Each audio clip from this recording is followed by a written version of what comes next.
Казанда театр сезоны башланды. Быел беренчелек Кәрим Тинчурин театр артистларында. Мәдәни чаралар үзәгендә яшәсә дә, Казан тамашачысы яраткан театрларыннан аерылуны озак көтә алмаган. Күп кенә мөрәҗәгатьләрдән соң Тинчуринлар гадәтләренә хыянат иткән шунбай.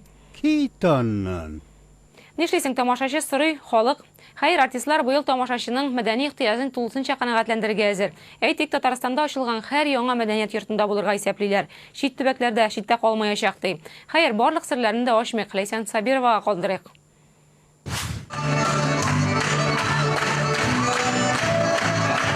Сәхнәдә Шамил Фәхретдинов әсәре буенча театрның баш режиссеры Рәшид Заһидуллин куйган «Эй халмагычлар» спектакле. Узган сезонна аның белән озаттылар беренчедән. Артистлар ассызыклавынча иң шаян комедияда труппаның күпчелек вәкилләре катнаша. Икенчедән. Өченчедән монда баш рольләр дә икенче рольләрдә юк. Театрдагы кебек тигезлек һәм дуслык хөкем итә.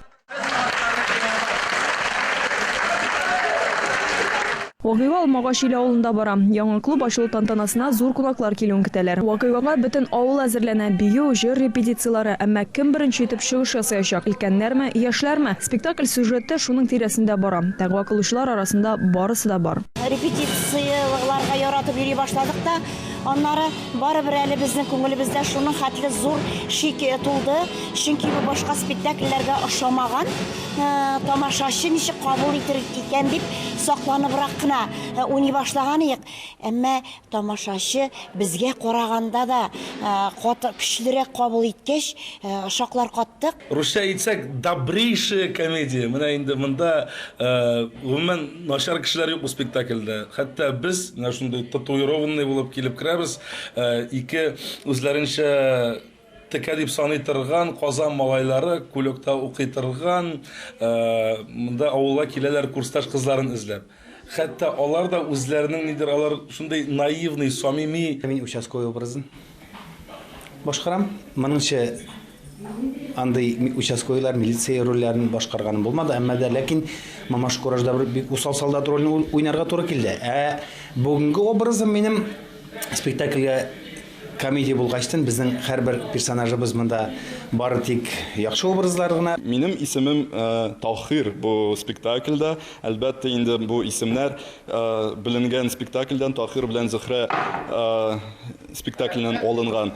Шулай ук минем кызымның исеме Зөһрә, ул Казанда мәдәният университетында укый. Мин инде авыл егете булам. Менә бер-беребезгә гашык итабыз инде. Җавапны әлбәттә спектакль карарга килгән һәркем театрда таба алачак. Премьераларда әлегә сер булып саклана. Тәрҗемә әсәрләрдә булачак. Безнең берничә тәрҗемә әсәр.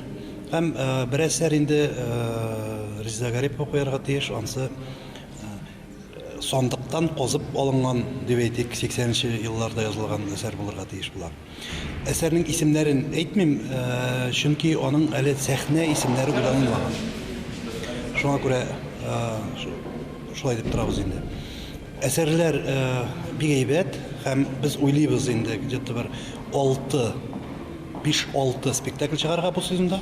Моның белән генә бетми планнар. Туфан Миңнуллинның 80 яшьлек юбилей уңаеннан Кама, Арты районнарын йөреп чыгарга, яңа ачылган мәдәният йортларына һәм Россия төбәкләренә гастрольләр белән барып кайту каралган. Ел көннәрендә исә тамашачыларның гаиләләр белән гаилә спектакльләрендә көтәләр. Ләйсән Сабирова, Петр Шамбазов, Казан телерадиокомпаниясе.